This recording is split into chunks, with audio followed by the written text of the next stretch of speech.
Donc, nous sommes aujourd'hui. Ok, très bien.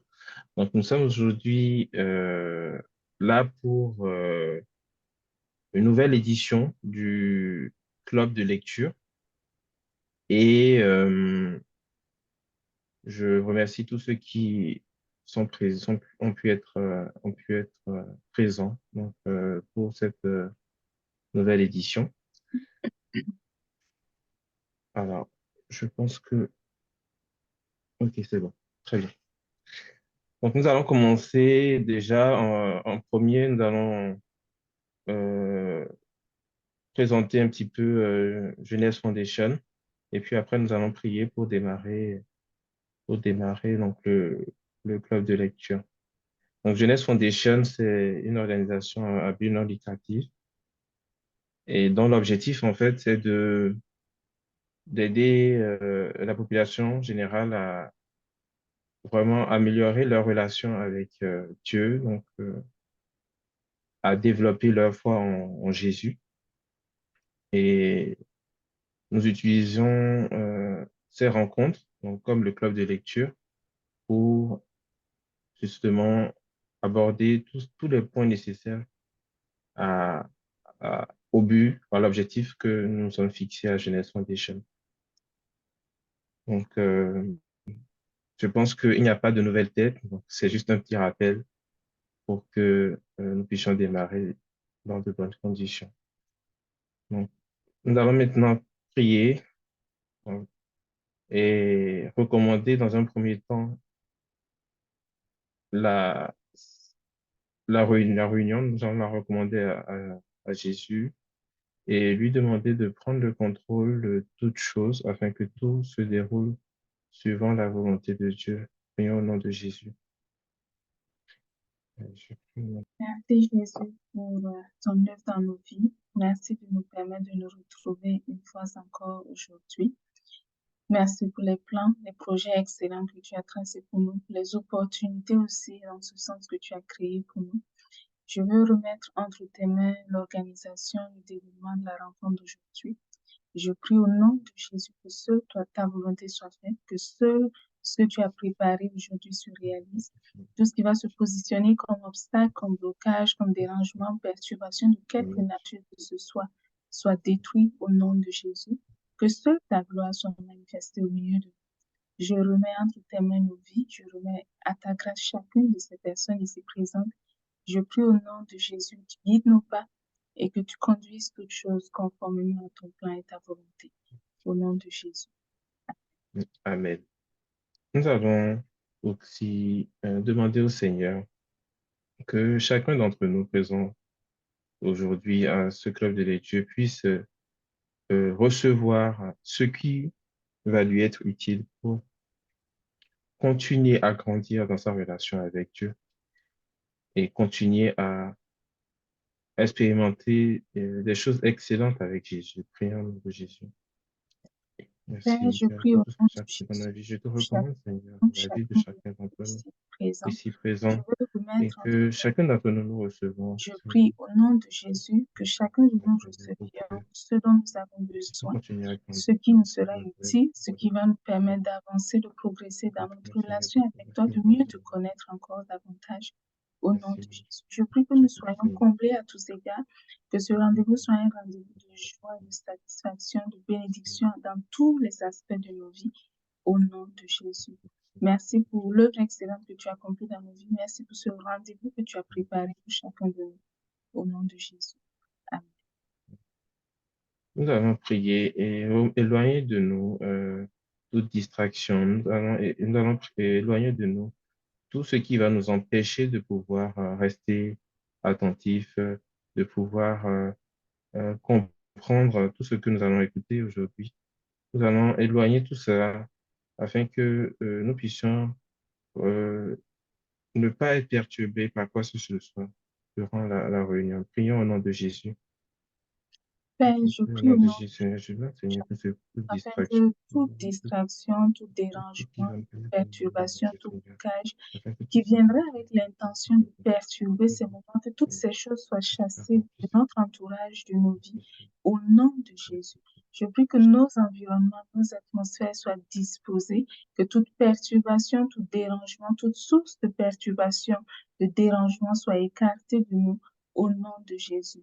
Continue d'œuvrer en nous, Père, continue de manifester ta grâce dans nos vies, que nous soyons totalement attentifs, nous soyons totalement disposés à recevoir de toi ce que tu as préparé pour chacun de nous.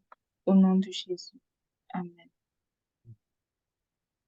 Nous allons continuer à prier et demander au Seigneur que dans tout ce que nous allons entendre aujourd'hui, dans tout ce qui va être dit, beaucoup de choses vont être évoquées, beaucoup de choses vont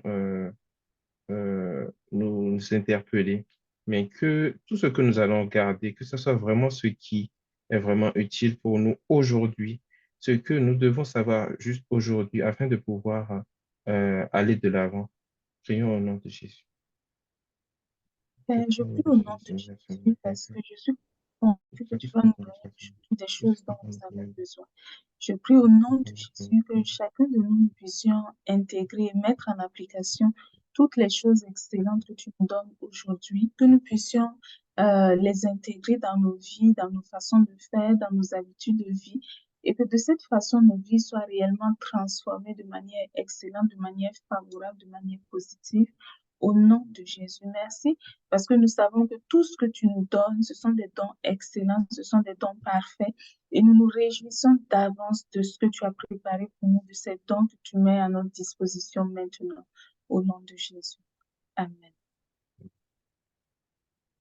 Au nom de Jésus, nous allons prier. Amen. Je laisse la parole à Lorraine pour la suite. Merci. Demeurez bénis en Jésus. Amen. Amen. Bonjour à tous, j'espère que vous m'entendez très bien. Alors, on va faire un petit quiz ensemble. Donc, on va voir ensemble, on va tester un peu nos connaissances de la Bible. Donc, je vais lire les questions et si vous voulez répondre, vous pouvez répondre dans le chat ou désactiver votre micro, activer, pardon, votre micro et puis donner la réponse. Donc, la première question, alors, dans l'épisode de la transfiguration, que s'est-il réellement passé? Réponse A. 3 disciples de Jésus ont été transportés au ciel pour rencontrer Jésus et le Père. Réponse B. 3 apôtres de Jésus ont eu une vision de Jésus en conversation avec Moïse et Élie.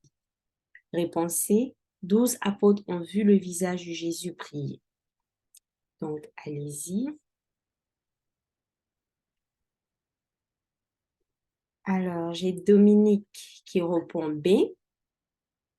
Est-ce que quelqu'un d'autre a une réponse? Anita qui répond aussi B. Josiane B. Eustache B. Ok, c'est parfait. Effectivement, la bonne réponse est la réponse B. Donc, un verset, Marc chapitre 9, verset 2 à 4, qui nous dit 6 jours après, Jésus prit avec lui Pierre, Jacques et Jean, et il les conduisit seuls à l'écart sur une haute montagne. Il fut transfiguré devant eux, ses vêtements devinrent resplendissants et d'une telle blancheur qu'il n'est pas de blanchisseur sur terre qui puisse blanchir ainsi. Élie et Moïse leur apparurent, ils s'entretenaient avec Jésus. Donc, ce passage relate simplement la vision que les apôtres avaient eue. Alors, la prochaine question.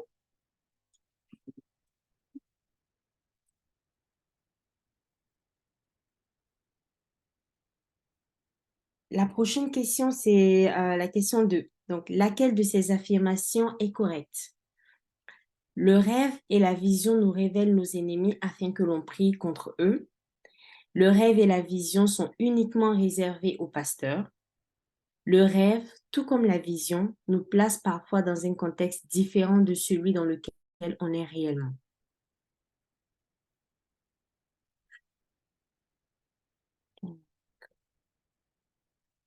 Anita répond C, Josiane C, Fadina C, Eustache C. Et c'est bon. Effectivement, la bonne réponse est la réponse C. Et donc, pour ça, on peut lire différents passages. On ne va pas forcément le lire ici, mais on peut lire Actes chapitre 10, verset 10 et verset 17 à 18, qui relate un peu une vision que Pierre a eue. On peut aussi lire voilà, d'autres passages où on voit Matthieu, où on relate le rêve que Joseph a aussi eu. Donc, on va passer à la question 3. Que faire lorsqu'on expérimente un rêve ou une vision? Donc, réponse A, s'assurer qu'il vient de Dieu.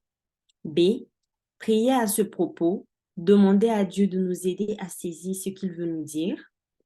Réponse C, regarder autour de nous afin de faire recours aux ressources que Dieu met à notre disposition.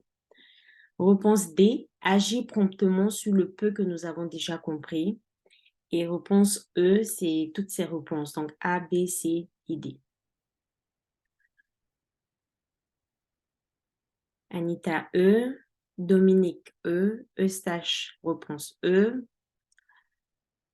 Josiane, réponse E.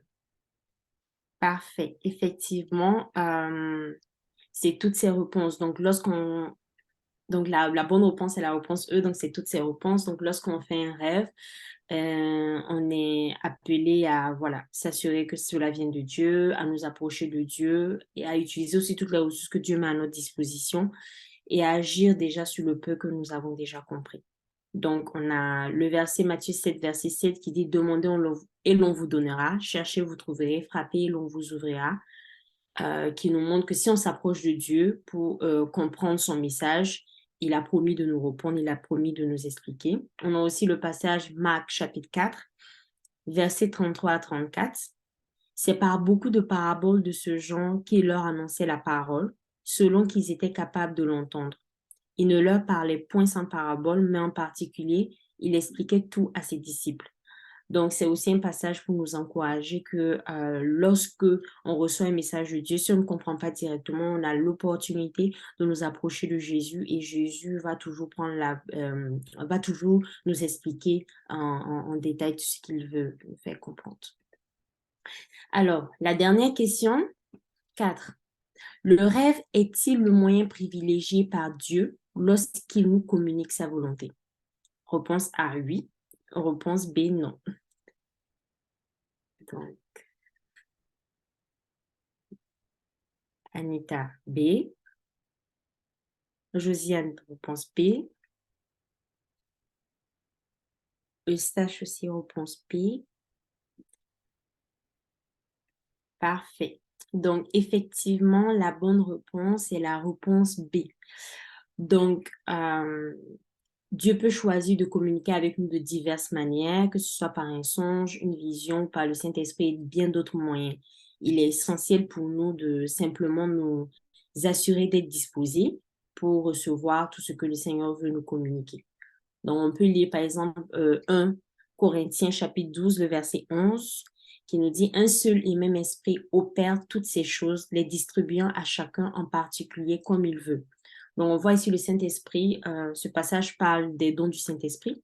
Donc, on voit ici que le Saint-Esprit partage les dons, en fait, en fonction de ce qu'il veut, en fait. Donc, c'est important pour nous, enfants de Dieu, de demeurer toujours disposés afin de, peu importe le moyen par lequel Dieu va décider de nous parler, que nous soyons, disposés à le recevoir. Et je vais vous inviter à lire rapidement un extrait du livre Comment Dieu parle, donc au chapitre 3. Donc, c'est la dernière partie du chapitre 3 qui parle des songes et des visions. Donc, on va juste lire cet extrait-là ensemble.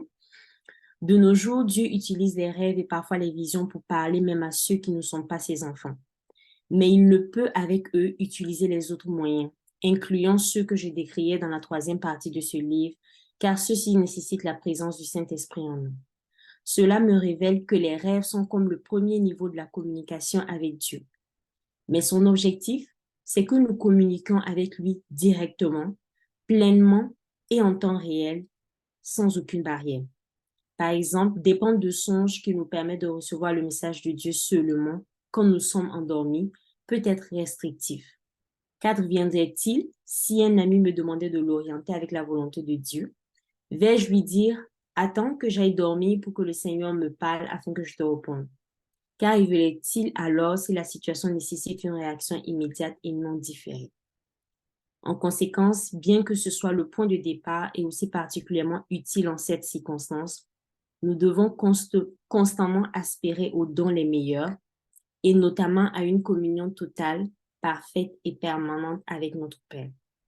Donc, cet extrait nous encourage, voilà, à ne pas juste attendre que Dieu nous parle par les rêves, par les songes, mais être disposé, peu importe que le Seigneur décide de nous parler par le Saint-Esprit, que décide de nous parler par la conscience ou d'une voix audible, que nous soyons disposés à recevoir ce qu'il veut nous communiquer.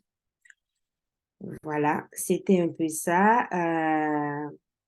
Soyez bénis en Jésus. Je vais passer la parole à Josiane pour la suite de notre rendez-vous.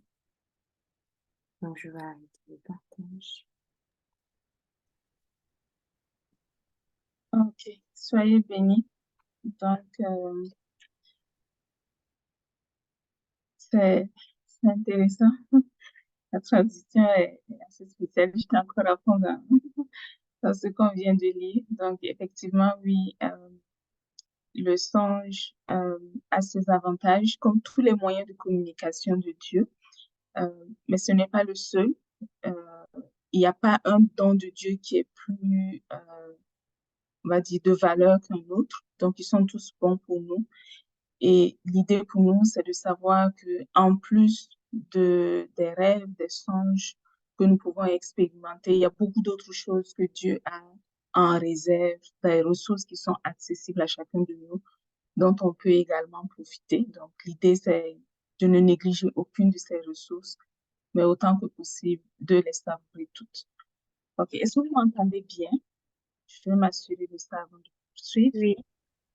OK, donc pour la rencontre d'aujourd'hui, le club de lecture, on va parler du Saint-Esprit. Le Saint-Esprit, c'est un des plus gros chapitres, en fait, dans le livre Comment Dieu parle. C'est un chapitre, c'est le chapitre 6 qui est très, très élaboré. Et on va aujourd'hui regarder quelques éléments qui sont couverts dans ce chapitre-là. Ce ne sera pas tous les éléments du chapitre, mais seulement quelques éléments de ce chapitre, notamment la première partie qui nous donne un petit peu le contexte. Donc, pourquoi est-ce que le Saint-Esprit parle avec nous et à quoi est-ce qu'on doit s'attendre en fait dans ce type de relation que l'on va avoir avec le Saint-Esprit? Qu'est-ce que le Saint-Esprit désire accomplir dans nos vies, à travers nos vies? Donc, ce sont des éléments de ce genre que nous allons voir ensemble. Donc, dites-moi, qui sont ceux qui n'ont pas encore lu le livre Comment Dieu parle et qui sont présents aujourd'hui?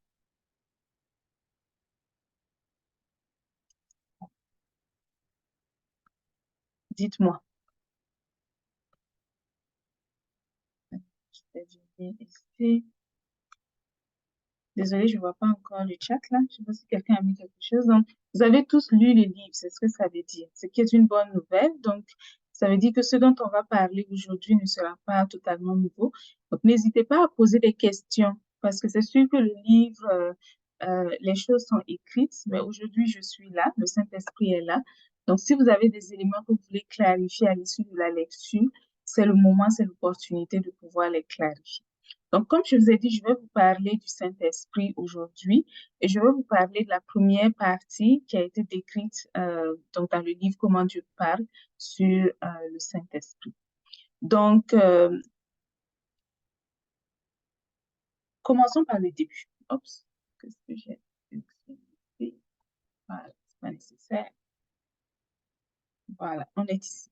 Donc, le point de départ. Donc, ce que j'ai expliqué dans le livre Comment Dieu parle, c'est que par définition, quand on regarde dans la Bible nous montre que lorsque nous avons été créés en tant qu'être humain, donc si j'ai mis une personne qui s'appelle par exemple Armel, n'importe quelle personne qui a été créée sur la terre a été créée avec un corps, avec une âme et avec un esprit. Donc ici, esprit, ne voyez pas que c'est un E majuscule, mais c'est juste parce que c'était le début du mot et il l'a pris en majuscule.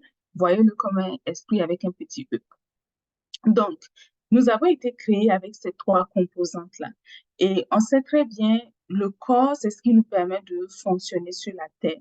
Donc, on utilise le corps pour saisir les objets, on utilise le corps pour marcher, donc nous rendre d'un lieu à un autre, pour manger, voilà. Tout ce qui va nous permettre de fonctionner sur la Terre, de réussir un certain nombre de choses sur la Terre, on utilise notre corps pour réaliser ces choses. Donc, ça, c'est le rôle du corps. Mais on n'a pas qu'un corps, on a aussi une âme. Et ce que la Bible nous présente au sujet de l'âme, donc quand on a été créé, ce qu'on a reçu, c'est que l'âme, c'est le siège de nos désirs, de nos émotions, de notre volonté. Donc quand je dis par exemple, aujourd'hui, j'ai envie de manger des tomates, c'est pas forcément parce que mon corps a besoin de tomates. Mon corps pourrait manger des mangues et ça fonctionnerait très bien pour le corps. Mais l'envie, le désir que je manifeste vient d'une partie de moi que l'on appelle l'âme. Et il y a un verset que j'ai choisi ici de la Bible, donc c'est Jésus qui parle, et qui va préciser que son âme, c'était juste avant l'étape de la crucifixion, il va parler du fait que son âme était triste jusqu'à la mort. Donc, ça nous donne comme information ici que dans notre âme, on peut ressentir un certain nombre d'émotions. La joie, la tristesse, l'envie de faire telle chose, le désir de réaliser telle chose, le désir de s'accomplir d'une certaine manière. Toutes ces choses-là, on va les retrouver dans l'âme.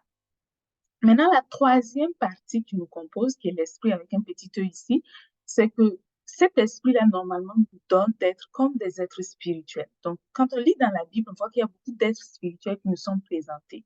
Par exemple, les anges et les différentes sortes d'anges. Là n'est pas l'objet de la rencontre aujourd'hui, mais quand on parle des anges, on sait que ce sont des êtres spirituels. Donc, ce sont des êtres qui sont capables de fonctionner dans l'esprit, qui sont capables de fonctionner dans le royaume de Dieu notamment. Donc, nous aussi, nous sommes des êtres spirituels. Nous avons une dimension esprit qui nous permet justement de fonctionner également dans le monde spirituel. Donc, l'esprit, selon la création, comment la création a été structurée, l'esprit de l'homme est normalement ce qui est censé gouverner la personne tout entière. Donc, c'est l'esprit qui contrôle l'âme et c'est aussi l'esprit qui contrôle le corps. Et dans l'esprit, on va retrouver ce qu'on appelle souvent le cœur. Donc, quand on lit dans la Bible, on dit le cœur de l'homme est ceci ou le cœur de l'homme est cela. C'est de ce cœur-là on parle. On ne parle pas d'un cœur organe où le sang passe comme on le connaît là, que l'on peut étudier en cardiologie. C'est pas de ce cœur-là, mais on présente le cœur comme étant le centre, l'élément essentiel, l'essence même de la personne. C'est ça qu'on appelle le cœur. Et dans le cœur de la personne qui se trouve à l'intérieur de son esprit, on va retrouver la sagesse, on va retrouver l'intelligence et la pensée. Je vous ai dit, normalement, c'est l'esprit qui doit contrôler le corps et l'âme. Ça veut dire que dans le cœur, dans l'esprit où on trouve la sagesse, l'intelligence, on doit pouvoir analyser, réfléchir, intégrer la sagesse dans la manière dont le corps se comporte, intégrer l'intelligence dans la manière dont les émotions, les désirs se manifestent de l'âme, etc. Donc ça, c'est comment est-ce que la création a été planifiée, comment elle a été pensée au départ. Donc, on a un corps pour fonctionner sur la terre. On a une âme qui contient tous nos désirs, nos émotions. Le corps et l'âme étaient censés être sous le contrôle de l'esprit. L'esprit dans lequel on va retrouver maintenant tout ce qui est sagesse, tout ce qui est intelligence et la capacité de penser, donc de réfléchir, de planifier des choses excellentes. Maintenant, ça, c'était comment Dieu a créé les choses. Mais on sait très bien que comment Dieu a créé les choses, c'est pas exactement comme ça que ça s'est passé. Donc, il y a eu un dérangement et on nous présente ce dérangement qui est survenu quand le péché est entré dans le monde. Donc, quand le péché est entré dans le monde, on est arrivé à une étape où il y a eu un changement par rapport à ce que Dieu avait planifié au départ. Et donc, on avait toujours le corps, l'âme et l'esprit. Mais qu'est-ce qui s'est passé cette fois-ci? Notre corps a commencé à passer par une étape de mort physique. Donc, la mort physique est entrée, donc a affecté notre corps parce qu'il y a eu un changement.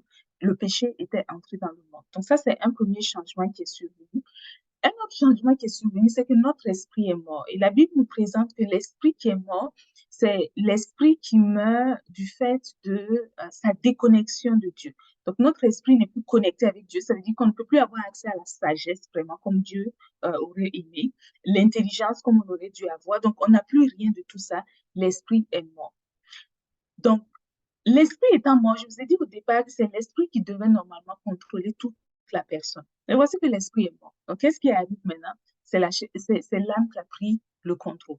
Donc, l'esprit n'étant plus en mesure de jouer son rôle correctement, c'est maintenant l'âme qui joue ce rôle et c'est l'âme qui contrôle le corps. Et cette âme-là, c'est dans cette âme-là qu'on va retrouver ce qu'on a appelé ensuite la chair.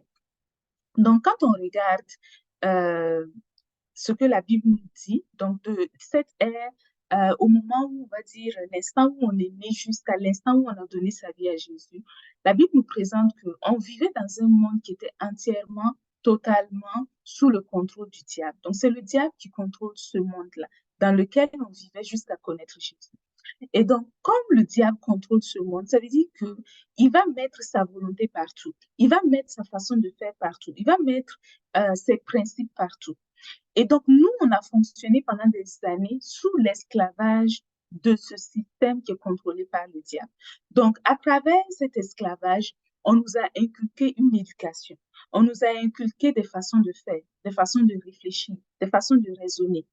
Et toutes ces choses-là sont des choses qui sont corrompues par le diable. Corrompues par le diable parce que ça ne suit plus le plan initial que Dieu avait pour nous. Ça a été dérangé, ça a été influencé par la volonté et le programme que le diable avait tracé. Et donc, ce système qui a été bâti en nous à travers le temps, c'est ça qu'on appelle la chair. Donc, la chair qui a été bâtie en nous, elle a été bâtie en nous à cause de l'esclavage que nous avons subi, de rester sous, on va dire, la domination du diable pendant des années. Donc, si vous regardez, par exemple, aujourd'hui, dans notre société, vous imaginez quelqu'un, peut-être on a arrêté, souvent on entend parfois à la télé les histoires de personnes qui ont été kidnappées, peut-être quand elles étaient enfants, qui ont été gardées pendant un kidnappeur, enfermées peut-être dans une pièce, une petite pièce de la maison, mangeant des petites quantités de nourriture. Imaginez cette personne-là emprisonnée totalement sous la domination de quelqu'un qui l'a saisie. Mais cette personne ne peut plus faire comme elle veut. Elle est totalement obligée de fonctionner comment le maître, comment le patron lui impose de fonctionner. Et donc, tous ces principes qui gouvernent le système du diable, c'est ce qui va se retrouver en nous sous la forme de ce qu'on appelle la chair. Et donc, cette chair-là va affecter négativement nos émotions, elle va affecter négativement nos désirs, elle va affecter négativement notre volonté. Donc, à ce moment, on va avoir envie de faire des choses qui nous font du mal, on va avoir des émotions qui sont tordues, mélangées, parce qu'on a été totalement, on va dire, dérangé dans notre fonctionnement, parce que l'esprit est mort. Maintenant, le jour où on donne sa vie à Jésus, ben, les choses changent. OK? On est toujours la même personne que moi j'ai nommé ici Armel. On a toujours le corps, on a toujours l'âme, on a toujours l'esprit. Mais les choses ne sont plus exactement comme elles étaient avant. La première chose qui arrive quand on devient enfant de Dieu, c'est que Jésus va donner vie à notre esprit. Je vous ai dit avant que quand on était sous l'esclavage, l'esprit était mort.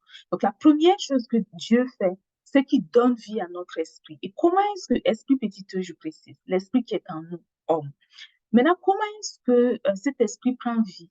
Ça prend vie quand le Saint-Esprit de Dieu vient habiter dans notre cœur. Je vous ai dit, le cœur, c'est vraiment ce qu'on retrouve à l'intérieur de l'esprit petit e, et c'est lui qui contrôle normalement toute la personne. Donc, l'Esprit de Dieu, grand E, va venir habiter dans notre cœur, et notre petit esprit qui était mort va reprendre vie.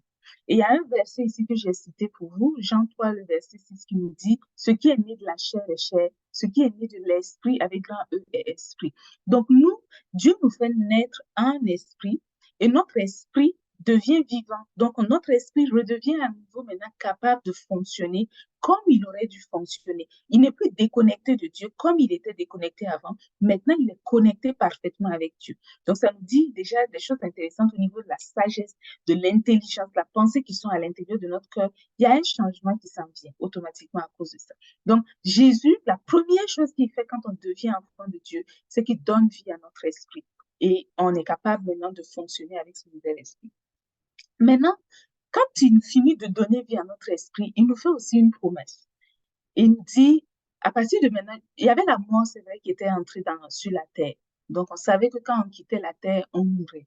Mais là, on a une promesse maintenant qu'on aura un nouveau corps, que l'on va recevoir au moment de la résurrection. Et on a déjà une image de ce nouveau corps, à quoi il va ressembler. Parce qu'on a vu Jésus, la résurrection de Jésus et le corps qu'il a eu.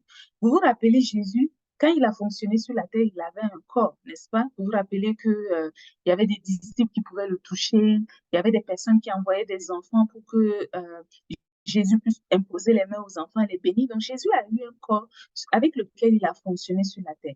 Mais on dit qu'après sa résurrection, il avait le corps qu'il avait était différent. Différent parce qu'avec le nouveau corps qu'il avait, il pouvait apparaître et disparaître.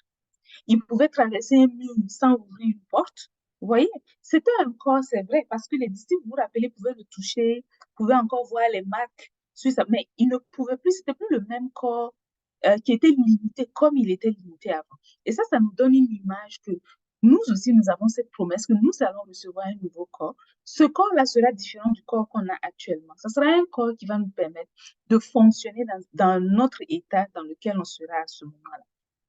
Donc, ça, c'est la deuxième chose qui survient. C'est une promesse qui est faite, en fait, qui nous est faite quand l'Esprit de Dieu vient habiter en nous. Maintenant, la troisième chose qui est la plus intéressante, je trouve, en tout cas très, très intéressante, aussi intéressante que les autres, mais très intéressante, c'est qu'au niveau de l'âme, il ne s'est rien passé. Je vous explique pourquoi je dis il ne s'est rien passé. Parce qu'au niveau de l'âme, vous savez, quand vous donnez votre vie à Jésus, supposons qu'il y a 5 minutes, vous avez, ouais, disons maintenant, il est 14h39 chez moi. Donc, supposons qu'à 14h33 vous avez donné votre vie à Jésus. OK? Donc, si on regarde à 14h30, entre 14h30 et 14h39, vous allez voir que vous n'avez pas changé. Vos raisonnements n'ont pas encore changé. Votre façon de voir les choses n'a pas changé. Votre éducation n'a pas disparu. Toutes ces choses-là sont toujours à l'intérieur de vous. Ce que vous avez appris quand vous étiez enfant n'a pas disparu. Ça y est toujours là. Comment est-ce que peut-être on vous a dit Dieu, tout ce qu'on vous a dit, voilà, il y a quelques mois, il y a quelques années, vous n'avez pas oublié ça parce que vous êtes devenu enfant de Dieu, parce que le Saint-Esprit est venu habiter en vous. Vous vous souvenez toujours de toutes ces choses-là. Et le problème, c'est que la même chair qui était là avant que vous ne donniez votre vie à Jésus, elle est encore là, elle n'a pas bougé. Et cette chair-là, son désir, si on ne prend garde, si on ne fait pas attention, c'est que elle va se retrouver maintenant, si on ne fait pas attention, à vouloir s'attaquer négativement au changement que Dieu veut opérer dans notre vie. Et donc, le verset ici, le passage que je vous ai cité dans Galates au chapitre 5, versets 16 et 17, nous dit qu'on doit marcher par l'esprit grand E pour ne pas accomplir les désirs de la chair. Et on nous précise dans la suite que la chair a des désirs qui sont contraires à l'esprit. N'oubliez pas que la chair, on a gagné ça parce qu'on était sous l'esclavage du monde qui était contrôlé par le diable. Donc, aujourd'hui, si on laisse le Saint-Esprit nous transformer, ben, cette chair-là ne va jamais être d'accord avec ce changement qui est en train de se faire dans notre vie. Donc, notre responsabilité, ça sera de nous positionner pour pouvoir nous opposer à cette chair. Donc, ça sera quelque chose de très important. Avant de poursuivre, je vais vous poser une question. Est-ce qu'on peut être enfant de Dieu sans avoir en soi le Saint-Esprit? Qu'est-ce que vous pensez de ça? Non. Et pourquoi? Oui, pourquoi? Non, pourquoi? Non, parce que la Bible nous dit, il y a différents passages de la Bible qui disent que quand on reçoit Jésus, on reçoit en même temps la sémence de Dieu, on reçoit en même temps le Saint-Esprit. C'est le Saint-Esprit en nous qui atteste que nous sommes enfants de Dieu. C'est le Saint-Esprit en nous qui nous fait demeurer en Dieu et Dieu aussi demeurant en nous. OK. Donc, Ça, c'est excellent. Je vais laisser une autre personne aussi me donner son avis sur ça. Peut-être Dominique, qu'est-ce que tu en penses? Est-ce que tu penses que on peut être enfant de Dieu et puis ne pas avoir le Saint-Esprit en soi? Qu'est-ce que tu en penses, toi?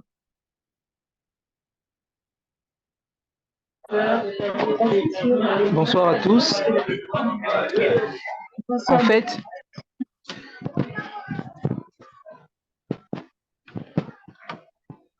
allô? Ok, Oui, on ouais. t'écoute. Ouais. Étant un enfant de Dieu, Mhm. dès que nous recevons le Seigneur Jésus-Christ comme notre Seigneur et Sauveur, le Saint-Esprit habite en nous. Et OK. un vrai enfant de Dieu a automatiquement l'Esprit de Dieu en lui. OK. Donc, je ne peux pas réfléchir qu'un enfant de Dieu peut manquer l'Esprit de Dieu en lui. OK. D'accord. Mm. Merci pour ton partage. Donc, vous avez tous les deux Lorraine et Dominique raison. Donc, ce que je vous ai dit ici, c'est que quand on donne sa vie à Jésus, la première chose qui arrive, c'est que l'Esprit de Dieu doit venir dans notre cœur pour nous donner la vie. Donc, il ne peut pas venir sans que nous l'ayons en nous, c'est pas possible. Donc, quand on est enfant de Dieu, effectivement, on sait que le Saint-Esprit habite en nous. Et il y a plusieurs passages de la Bible qui nous le montrent, mais j'en ai juste choisi un ici. Et il nous dit dans Romains au chapitre 8, le verset 9, que nous ne sommes plus sous l'emprise de la chair, mais sous celle de l'Esprit, si du moins l'Esprit de Dieu habite en nous. Donc, si quelqu'un n'a pas l'Esprit de Christ, il ne lui appartient pas. OK? Donc, si je reviens à ce schéma que j'ai fait ici, donc, je vous ai dit au départ, normalement, c'est l'Esprit qui devait être au contrôle. Mais comme l'Esprit était mort, ben, l'Esprit ne pouvait plus rien contrôler, c'était l'âme qui contrôlait. Mais ce qui arrive, c'est que quand Jésus vient donner vie à notre esprit, l'Esprit de Dieu vient habiter en nous. L'Esprit, petit E, qui est en nous, peut reprendre le contrôle des choses. Et c'est maintenant lui qui est responsable de faire fonctionner toute la personne armée au complet. OK? Donc, c'est pour ça que ce verset ici nous dit qu'on n'est plus sous l'emprise de la chair. Parce que la chair nous contrôlait, dans l'âme nous contrôlait quand on n'avait pas un esprit qui était vivant. Mais maintenant que notre esprit est vivant, on n'est plus sous l'emprise de la chair, mais désormais on est sous l'emprise de l'esprit. Et c'est impossible d'être enfant de Dieu si on n'a pas l'esprit de Dieu en nous. C'est impossible de déclarer qu'on est enfant de Dieu si on n'a pas l'esprit en nous. C'est impossible de vivre la vie aussi d'un enfant de Dieu si on n'a pas l'esprit de Dieu en nous. OK? Donc, vous avez bien raison. Donc, quand l'Esprit de Dieu vient habiter avec nous, c'est quoi la responsabilité que nous avons si nous sommes enfants de Dieu et que nous savons justement que, étant enfants de Dieu, nous pouvons faire des choses encore plus excellentes, des choses encore plus meilleures? Ben, première chose qu'il faut savoir, c'est que nous sommes appelés à fonctionner maintenant comme un enfant de Dieu. Donc, notre esprit a été instantanément changé. Il était mort avant, instantanément, il est redevenu vivant. Et ça, c'est l'accomplissement d'une promesse qui avait été faite dans le passé, dans l'Ancien Testament, notamment par Ézéchiel. Donc, Ézéchiel, au chapitre 36, verset 26, nous montre que Dieu avait annoncé d'avance qu'il donnerait un cœur nouveau et qu'il mettrait un esprit nouveau. Donc, qu'il allait ôter de notre chair le cœur de pierre et nous donner un cœur de chair. Donc, vous voyez déjà, pour montrer que le cœur, donc le siège de l'esprit allait être totalement transformé. Et donc, on allait avoir un esprit nouveau.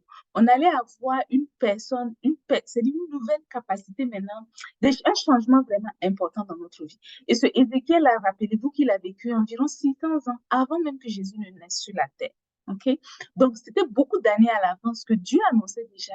Il donnait cette promesse qu'un changement allait venir. Un jour allait venir où ceux qui allaient m'appartenir à moi, Dieu, j'allais avoir la possibilité de leur donner un nouveau cœur. Parce que l'Esprit de Dieu allait venir en eux. Et quand l'Esprit de Dieu allait venir en eux, leur personne serait totalement changée. Leur esprit reprendrait vie.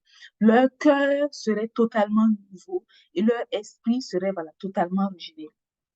Donc ça, c'est le changement qui se fait. Donc, maintenant que notre esprit est devenu chef de notre personne, nous devons apprendre à contrôler à nouveau le corps et l'âme, et surtout l'âme, parce que l'âme était habituée à être chef avant. L'âme était habituée à diriger tout avant, parce que l'esprit était mort. Donc, il faut rééduquer l'âme. Il faut réapprendre à l'âme à fonctionner comme elle devait fonctionner, donc sous l'autorité de l'esprit. OK? Donc, notre responsabilité, c'est d'apprendre à fonctionner avec cette nouvelle intelligence qu'on a reçue de Dieu. Donc, une nouvelle intelligence qui nous permet de voir les choses comme Dieu veut qu'on voit les choses. Une sagesse qui a l'image de la sagesse de Dieu.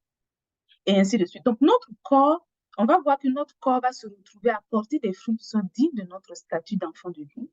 Et on va voir aussi que notre esprit, va se retrouver à, on va dire, refléter l'image parfaite de Jésus. Voilà, donc notre corps qui va fonctionner en portant, nous, on doit contrôler justement notre corps pour que les fruits qu'on va porter, ce soient des fruits qui soient dignes de notre statut. Maintenant, ce qui va arriver au niveau de l'âme, c'est qu'on va maintenant commencer à apprendre à s'opposer à la chair. On va apprendre maintenant à ne pas dire oui à la chair, Elle qui était habituée à contrôler nos émotions. Quand la chair nous dit, va faire comme ça, on se lève, on va faire.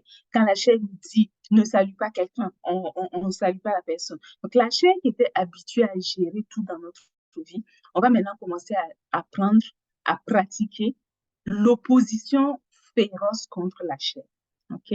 Donc, on va permettre à notre âme, cette fois-ci, d'être transformée, d'être renouvelée, pour cette fois-ci se soumettre totalement à la volonté de Dieu et devenir l'image d'un enfant de Dieu. Donc, avec la sagesse intégrée dans nos émotions, la sagesse intégrée dans nos désirs, l'intelligence dans notre volonté, et ainsi de suite. Donc, les œuvres de la chair, je vous ai mis ici un passage de Galates au chapitre 5 qui nous donne des exemples d'œuvres de la chair. Donc, les exemples de la chair, on nous parle d'inconduite, d'impureté, de débauche, d'idolâtrie. Voilà, prenez tout ça. Il y a même jalousie dedans. OK? Donc, si la jalousie était là avant, notre rôle maintenant en tant qu'enfant de Dieu, c'est de nous opposer à la jalousie dans notre vie. Donc, quand la jalousie se manifeste, c'est que l'ancienne chair, c'est elle qui est encore en train de pousser pour dire, je veux que ça contrôle la personne. Je veux que, voilà, la personne Armelle soit soumise à la jalousie. Mais nous, avec l'Esprit de Dieu en nous, on doit pouvoir lui dire non. L'intelligence que Dieu nous a donnée, la sagesse que Dieu nous a donnée, ce sont des choses qui sont déjà importantes. Donc, ne vous en faites pas, je vais répondre. Je vois, il y a une question, je crois. OK. OK. À quel moment est-ce qu'on arrive OK. OK. Donc, la Bible parle d'attrister le Saint-Esprit. Donc, à quel moment est-ce qu'on attriste le Saint-Esprit? La Bible parle du Saint-Esprit qui est attristé quand on refuse justement de collaborer avec le Saint-Esprit. Parce que le Saint-Esprit venu en nous, son désir, c'est de nous faire du bien. C'est de nous amener à être vraiment l'image parfaite de Dieu. Mais imaginez que le Saint-Esprit vous parle. Le Saint-Esprit attire votre attention pour que votre chair ne soit plus sous le contrôle. Vous voyez un peu, ne dirige plus toute chose. Mais nous, on refuse, on laisse la chair contrôler notre vie. Mais ça attriste l'esprit parce que l'esprit de Dieu sait que la chair n'est rien devant nous. La chair n'est même pas un adversaire pour nous. Mais si quelqu'un qui n'est même pas un adversaire pour nous se comporte comme celui qui domine notre vie, mais ça attriste le Saint-Esprit de voir que nous ne sommes pas en train d'exploiter tout ce qu'il a mis en nous, tout ce qu'il a amené en nous, qu'il veut que nous puissions exploiter. Ensuite, je retourne un petit peu en arrière pour te montrer comment est-ce qu'on peut attrister ici le Saint-Esprit. Il y a un verset qui était là. Voilà, ici, regardez. Car la chair a des désirs qui sont contraires à ceux de l'esprit. Donc, l'esprit va être attristé quand la chair va être très contente en nous. Parce que la chair, ce qu'elle veut, c'est pas ce que l'esprit veut. Donc, si l'esprit est content, la chair est sous contrôle. Mais si la chair règne dans la vie de la personne, automatiquement, ça veut dire que l'esprit de Dieu n'est pas libre de faire comme il veut. Il sera attristé. Mais normalement, il est venu dans notre vie pour qu'on ait le contrôle de la chair. OK? Rappelez-vous le premier point que je vous ai dit ici. Le rôle que le Saint-Esprit veut jouer dans notre vie, c'est nous apprendre à fonctionner comme un enfant de Dieu, avec une intelligence nouvelle, une sagesse à l'image de celle de Dieu le Père et de Jésus. Donc, c'est quelque chose d'excellent, de supérieur. Il ne veut pas qu'on se laisse ralentir, paralyser, parce qu'il y a une âme qui est là et qui ne veut pas nous laisser avancer. C'est ça. Donc, on attriste le Saint-Esprit quand on permet à la chair d'être au contrôle de notre vie, ce qui n'est pas normal. C'est un peu ça le message. Donc, l'autre chose, donc, comme en résumé, hein, je vous ai donné 2 points. Donc, si on est enfant de Dieu, on doit collaborer avec le Saint-Esprit qui est venu habiter en nous. On doit permettre au Saint-Esprit de nous donner justement ce nouveau cœur, cette nouvelle intelligence. Voilà, que ça devienne une réalité pour nous. Et que cette nouvelle intelligence, cette nouvelle sagesse-là, que ça dirige notre corps, notre âme. Voilà, que ça nous fasse fonctionner et porter des fruits qui sont vraiment dignes de notre statut d'enfant de Dieu. Ça, c'est ce que le Saint-Esprit veut. Et il veut aussi qu'on domine la chair, qu'on mette fin à ses œuvres, parce qu'elle contrôlait avant. On va reprendre le contrôle de notre vie. On va mettre fin à la chair. Nous ne sommes plus sous la domination de la chair maintenant. C'est fini. Donc, on doit pouvoir dire non à la chair et refuser qu'elle influence nos émotions, nos désirs et notre volonté. Quand Dieu va nous dire, par exemple, va annoncer l'évangile à telle personne, qu'on ne dise pas, quand je regarde la personne, là même, il est trop méchant, il est comme ci, il est comme ça. Mais ça, si on fait des choses comme ça, on laisse la chair diriger nos actions, on laisse la chair contrôler nos mouvements. L'Esprit de Dieu ne veut pas de ça. Okay? L'Esprit de Dieu veut que nous avancions avec une intelligence renouvelée, avec une sagesse renouvelée qui soit totalement à l'image de celle de Dieu le Père. Une chose qu'il faut aussi, dont il faut se souvenir, ne pas oublier, c'est que l'enfant de Dieu est esprit. Donc, Dieu, quand il fait naître notre esprit, c'est pour qu'on réalise qu'on est des êtres spirituels. Et donc, pour Dieu, la dimension esprit est extrêmement importante. Donc, vous allez voir que beaucoup de gens, bien qu'ils soient enfants de Dieu, ils mettent la priorité sur la dimension, par exemple, des choses de la terre et ils oublient les choses de l'esprit. Donc, ils se concentrent sur on ne doit pas manger ceci, on ne doit pas boire ceci, voilà, on ne doit pas se comporter comme ça quand on est enfant de Dieu. Et on oublie la dimension esprit qui est en réalité là où Dieu est. L'Esprit de Dieu vient habiter dans notre cœur pour donner vie à notre esprit. C'est la dimension esprit qui l'a vraiment transformé. C'est là où c'est vraiment la clé de toute chose se trouve. Donc, on ne doit pas se tromper de priorité. Et on va voir que dans la Bible, justement, on va voir que plusieurs personnes, même au temps de Jésus, avaient l'impression que certaines, voilà, c'est-à-dire ils mettaient le focus sur les œuvres de la terre. Et à cause de ça, ils ne comprenaient pas Jésus quand Jésus fonctionnait. Parce que Jésus, lui, sa priorité, c'est les choses de l'esprit, les choses de la terre, les choses de la chair, on va dire de la chair.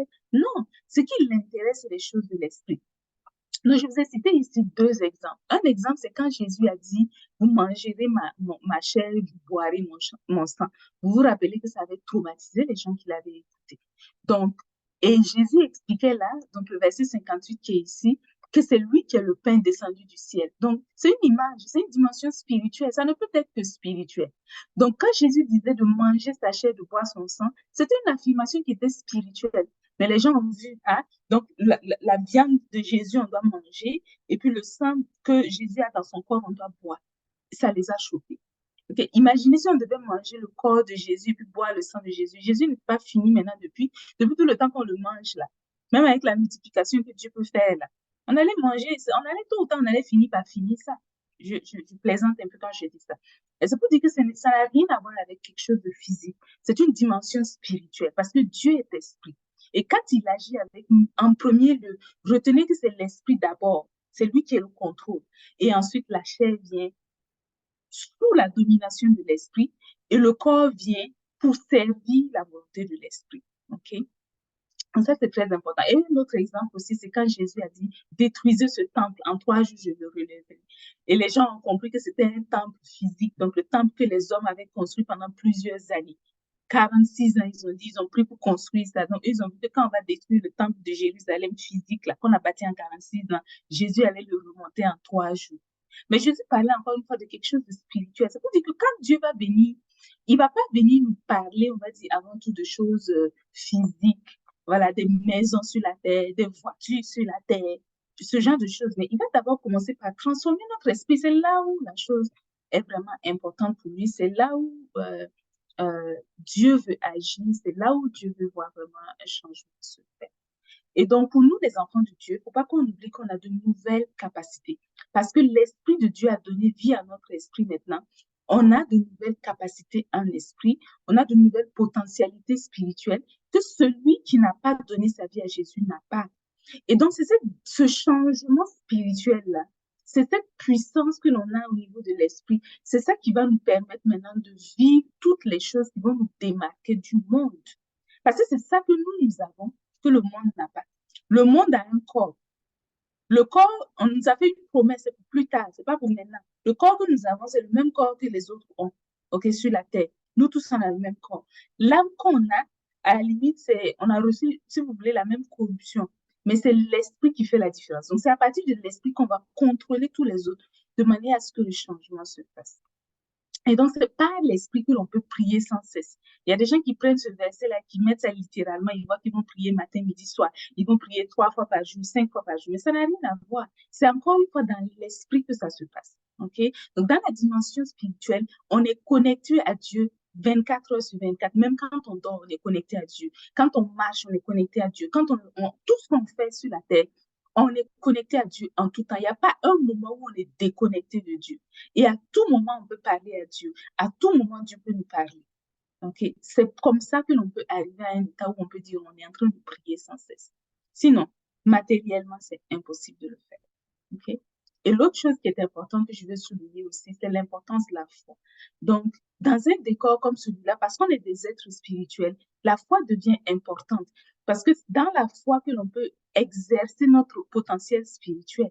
Donc, rappelez-vous la définition que je donne souvent de la foi dans Hébreux chapitre 11, verset 1, qui nous dit que la foi, c'est l'assurance de choses qu'on espère et la démonstration de celles que l'on ne voit pas. Donc, on ne les a pas encore vues. Ça veut dire que ce n'est même pas encore dans le matériel. Okay? On ne peut pas créer des émotions avec quelque chose qui n'existe pas encore dans le matériel. Mais dans l'esprit, on peut déjà visualiser dans nos pensées, OK? Dans notre intelligence, par la sagesse, on peut déjà visualiser les choses. Et par l'Esprit de Dieu, on va voir ces choses se réaliser quand nous, on va manifester de la foi. OK, et c'est cette foi que nous allons manifester qui va nous permettre de plaire à Dieu. OK? Et rappelez-vous ce que je vous ai dit, la mission de Jeunesse Foundation, c'est vraiment une mission où on agit. C'est une mission où on pose des actions. C'est pas une mission où on est juste assis, enfermé. Voilà. Non, c'est une mission où on est dynamique, où on se positionne justement pour s'opposer à tout ce qui vient comme adversité. Et donc, cette opposition va commencer par nous-mêmes, les œuvres de la chair à l'intérieur de notre vie, on va contrôler ça. Mais une fois qu'on a fini de contrôler ça, on peut s'attaquer maintenant au système qui est autour de nous pour pouvoir nous assurer de remporter la victoire. Okay? Et rappelez-vous, on a vu ça lors d'une de nos précédentes rencontres, que le chemin le plus facile, c'est pas forcément le meilleur. Je vous ai dit, le salut en Jésus, il est gratuit. Quand l'Esprit de Dieu vient en nous, il nous transforme, c'est instantané.